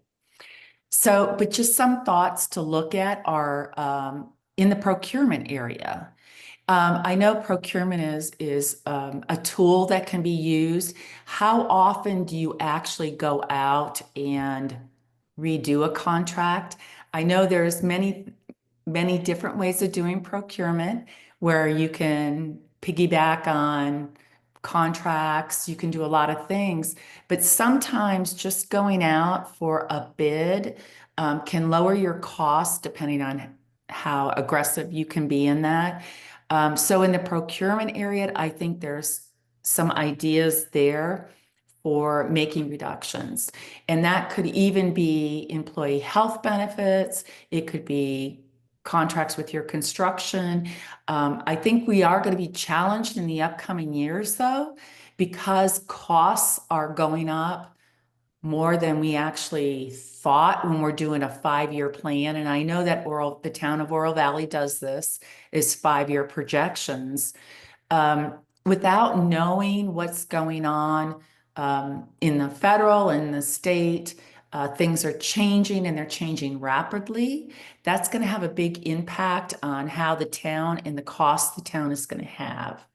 So I think procurement is just a critical piece of getting the best price and the best value for what you're looking for in a town. Great, thank you, Joyce. Okay, other comments of ways to not reduce services, but reduce costs? I see comments from, oh, Sue Ellen, thank you. Yeah, honestly, we should be looking even at like collecting payments in crypto, different technology we have. There's a huge reduction in like payment processing that you can save, let alone the value of crypto. If it is volatile, goes up and down. I work in tech crypto. So for me, like there's a huge like benefit for that. It helps. I mean, it's not going away. No matter what we want to do, it's not going away. We might as well embrace it. Like I love the town and having the small town feeling, having mixed families and like both older and the families. Like that's why I moved here. I didn't go to like a college town, right? So for me, like it's important that we look at how can we reduce it. We can even look at like when we have contracts, throw it in AI and say, here are other cities that have this. Look at this. Tell me what in this contract is beefed up. How do I reduce this contract and how do I negotiate better? And I think we need to be smarter. We need to not work harder, but work smarter. I think we need to look at 80-20 and look at how we can have a bigger impact with what we have and not spending all our time focusing on the 20%, but focusing on the things that will have the biggest impact. And for me, like there's a huge amount of things we can reduce in costs, but still maintain the same value and the same levels we have. So maybe it's just how are we efficiently looking at contracts, sourcing everything. I think there's a lot of room for that. Thank you, Sue Ellen. Okay, so then looking at if we were to reduce services, where would it be? There's comments about golf courses, that we do need to provide parks. And to Joyce's point, we wouldn't be using the general plan to specify sources, but it would be kind of what the path would be to look into any services to reduce, to your comment on here. And then this is Mike. It's just, the budget process that we do every year kind of goes into this. So depending on what the issues are for that particular fiscal year, or even getting into the future when you do the 5-year plan and so forth, is that, you have to kind of decide, get input from, from departments, get input from the community as part of the budget process. So I think the budget process is what you need to use, because all those have to be approved by mayor and council. So I think it's kind of tough to say we should consider this or that in a general plan when you're going to have situations that may not even be in the general plan when the time comes that you may have to reduce or look at reducing services. So I think there is a process for that in place now, and I think we can expand on that if we can, using technology and so forth. But I think that's the time to address it, instead of trying to put it in the general plan, in my opinion. Great, thank you. And that's a good segue into the next column, where a lot of folks did say before reducing anything, it is looking at what the strategic plans are, what the general plan, what the city's or the town's values are, all should be considered before reducing services.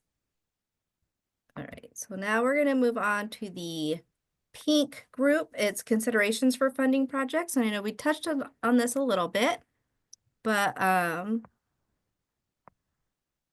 just want to go through these. So what we heard most in the comments online in terms of what to consider when funding projects was how it benefits the larger population or the general population. And and enhances the quality of life for residents. So there are a bit of comments. I apologize. I'm trying to zoom in as much as possible, but if you're having trouble following along, make sure you're using that navigation menu in the lower right-hand corner. So a lot of these are broad enhancements. Let's see, looks like Rosa had some comments specific to the park amenities.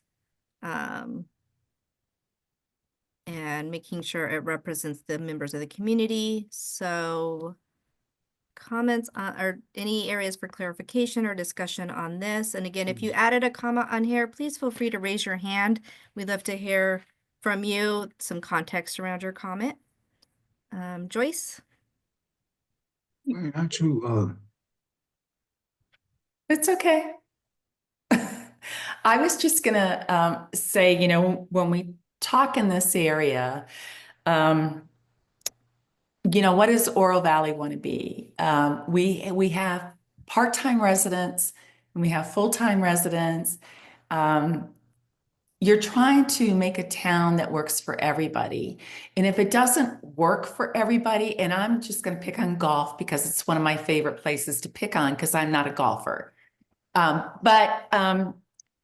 If you didn't have that, how do you have tourism? Or how do you have part-time residents? So I think you have to be looking at this holistically and not a specific, I don't know, swimming. I could take swimming, but I love swimming. But, you know, that's the thing is what is the town going to be? We've talked about that before. Who are we? What do we want to do? What do we want to fund? And then what are we providing? That's what this is about. It's not about a specific thing to get rid of. I mean, right now, everybody loves pickleball, right, Mike? So we could just do something with pickleball, but that's not it. It is, what are we providing for our community that works for everybody? Yes, it may be a small percentage, but it could be greater depending on what we're trying to achieve here in this town. Great, thank you. And then Rosa? I don't think any amenity is going to appeal to every single person. Pickleball, a handful, or maybe a larger handful. Golf, you know, that's another one. But what I do think we need to do, especially when we spend something like, I don't know, a large percentage was like 40% or whatever of our, in the last budget year went into Parks and Recs. We need to be mindful of geographic equity. We have to spread the love around. A lot of money being spent all within 2 miles of the town offices really improved those communities. Golf improved 3 communities exponentially, and they should have those improvements. But I live in Rancho Vistoso, which is an annexed portion of Oro Valley, and there is a mentality that annexed portions support Oro Valley, but we shouldn't have to give them anything. And so our parks are all like little pocket parks. And so we don't really ever get considered. As a matter of fact, we aren't even in the master plan, the 10-year master plan for parks. So I just think that we just need to be mindful about, you know, how we distribute amenities and how we enhance communities within that 36 miles of Oro Valley, because as the next 10 years evolves, I'd like to see that we pay more attention to that, you know, and how we service our greater Oro Valley community. So that's my explanation of my comments. Much appreciated. Thank you. Does anybody else want to provide more context to their comments? Or if you didn't add a comment online, if you have anything to add about what should be considered when funding projects? Okay. Another consideration that folks brought up is prioritizing those that are essential. And this, some people specified, you know, roads, for instance, let's see, waste removal, police and fire protection. But are there any other considerations for that the town should include when considering funding projects? Richard. There you go again. Just a quick comment, and that is if you look at the capital budget, the big money over the next 10 years has got to be spent on police, water, and roads, bridges. And those are essential. Everything else is nice. And I think we ought to be, I'm looking at Mark Napier's comment number 65, and I'm saying, yeah, not all needs are equal. We need to really be thinking about what's critical and then what's nice, and what's critical, what's important, and then what's nice. So it's really break them into those categories. Thank you. Yep, thank you.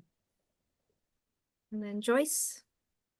And thank you, Richard, because I think you're right on. Those are the three things that are most critical for this town. And that's where we come back to is how are we going to fund all of that? Because while right now the town of Oro Valley has great roads, they're great. I think they're awesome. But as you annex things and as that infrastructure starts to deteriorate, because it will, you're going to have to pay for it. And the general fund right now is actually subsidizing our roads to get them maintained at $1 million a year. Okay. So you still have to raise the revenue to maintain what we have and anything we get. And that's where I just think we all need to think about is we want what we want. And I love it. I've lived here for 25 years. So I want this to be a community that I still have my granddaughters here, my grandsons here, right? But it's the revenue piece that is most important to this. We all know we want great roads, we want walking paths, we want, community centers, we want all of this. And I liked what Rosa said is you have to be equitable. Absolutely.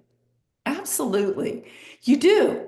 And how do we achieve that? And you can only achieve that by having money. So how we get there, I think, is what this general plan is about. We all have a life that we want to live here in Oro Valley and how we see it, but it takes money to do it. And I'm afraid, and I have been doing this a very long time, that it's actually going to be more costly in the next 10 years to provide the same thing that we have now. So we have to think a lot about giving the opportunity for the town to generate other revenues in order to keep our way of life. And I love it here. Like I said, I've been here a long time. Thank you. All right, so we have about 10 minutes left. I do want to get to this last column, which is community outreach and ideas. So I think a lot of the comments I heard tonight and a lot of the comments even online were the community needs to be included in these discussions. Even, whether it's potential revenue sources, it's a possible reduction of services, or even how to decide what projects to fund. The broader community needs to be involved. So some of the tools and methods that you guys posted online were surveys, polls, making sure there's not only online opportunities, but also in-person opportunities for people to provide input, meeting people out where they are, not requiring them to come to the town. And then just listening to local voices and making sure everybody's involved. And then Buyer, did you have a comment? Oh, sorry. And then in terms of what to get out to the community, we heard some of this earlier, but definitely more information and education about bonds, for instance, if we want more as a community and the expectations get increased, then the revenue will too. And let's see. So is there anything to add in terms of how the community can be engaged with to get more feedback on revenue sources and projects, or what kind of information you think the community needs to be able to participate in this discussion?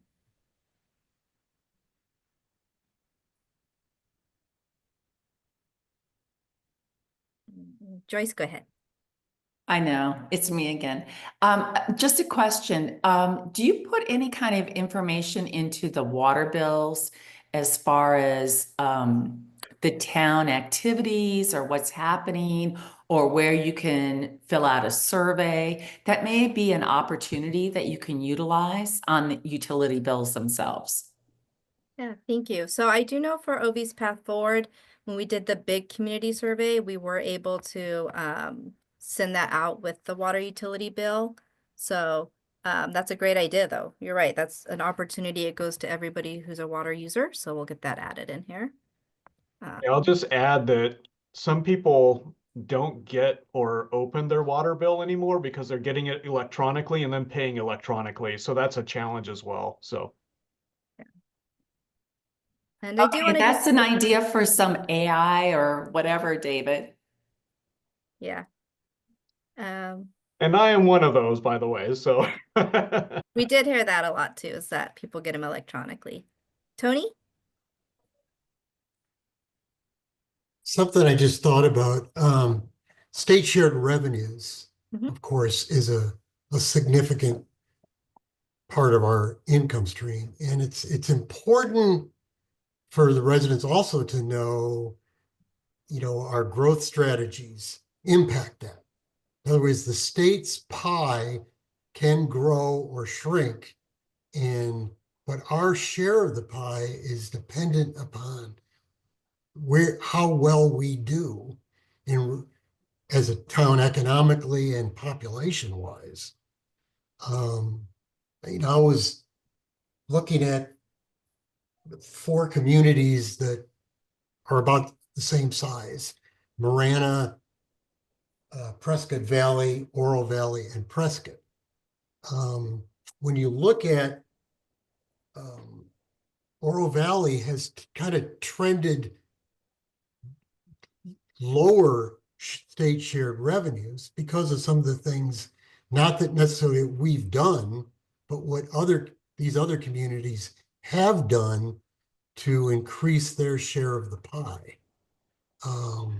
I don't know where that fits into this, but I think it's important that people understand we depend a lot on state shared revenues, and we have to be mindful of what decisions we make as a town how those can impact those state shared revenues. Thank you. Melanie or Vice Mayor?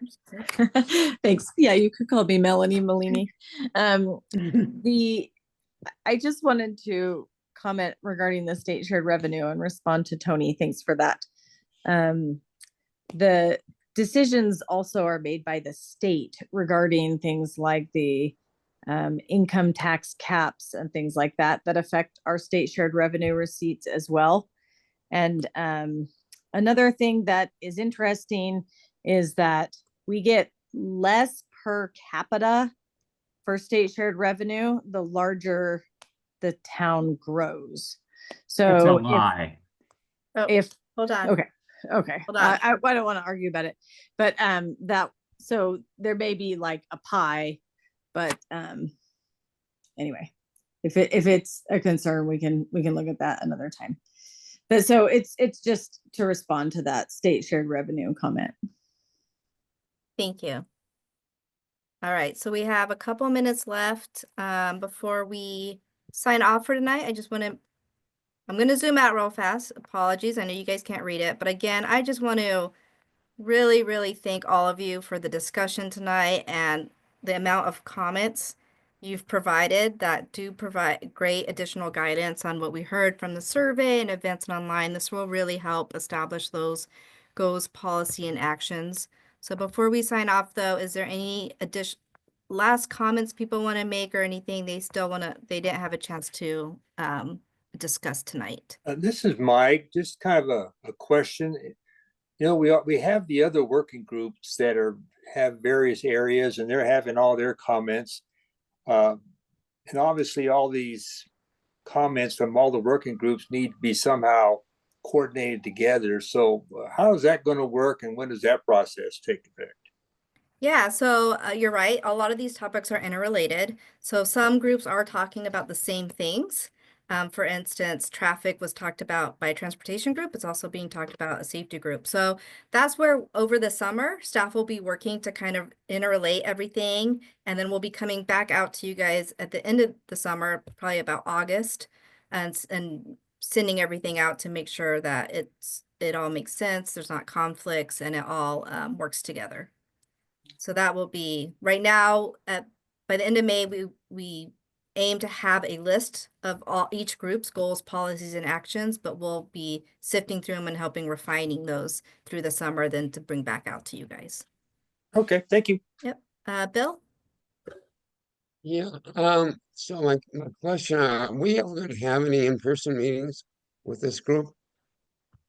So right now they are all planned for online. Again, the group can decide if they want to go to in person, but we will want to be making sure that everybody can still participate. If people can't participate in in-person meetings, we will stay online. And I'm hoping after today, folks can see how beneficial the online is in terms of the amount of comments and discussion.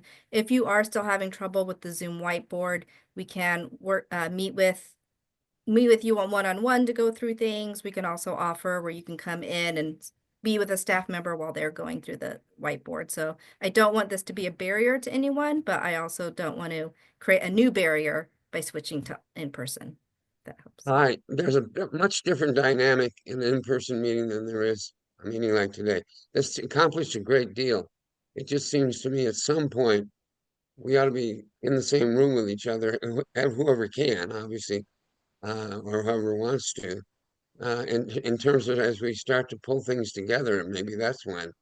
But I mean, I've been in 1,000 meetings, as probably most of you have been, and I know which ones really work when you're finally, getting down to kind of decisions on what we want to do. So that's just my Agreed, input, yeah. but I would hope we'd think about it. Yep, we can definitely think about for those larger meetings. I do want to respect everyone's time, and my commitment to you during the kickoff was we will end at 7:30. I know there's still some hands up though, so if you all stay on, if you want to still ask your question and get your comment in. But for everybody else, I really want to thank you for trying out the online. I know it's different, and participating tonight. It really will make a difference in how the plan shapes up. So thank you all. And again, I'll stay online for those who still have some comments or questions. Rosa? Yes, I just want to make sure that we all follow the rules of engagement. I just heard an exchange there where someone was called a liar, and that was offensive to me. And I want to make sure we're safe in this space and that we can all voice our opinions without someone doing that again. Absolutely. Thank you, Rosa. And yes, we have the ground rules and we do need to stay respectful, even if we disagree with each other. That's right. Thank you. And Rosa, Buyer Valley here. I want to make sure, I'm sorry, I didn't quite hear that person that made that remark. So I want to apologize to the group that I, for one, didn't jump right on that. We're not going to tolerate that. Yeah, thank you. Because I want to make sure everyone feels safe. I really appreciate you bringing it up, Rosa. Yeah, Thank you. Yeah, I as well missed it somehow, so I appreciate it. Mark? Well, in the interest of everybody's time, I find I learn a lot by listening. And I've listened for 2 hours and I've really enjoyed the conversation.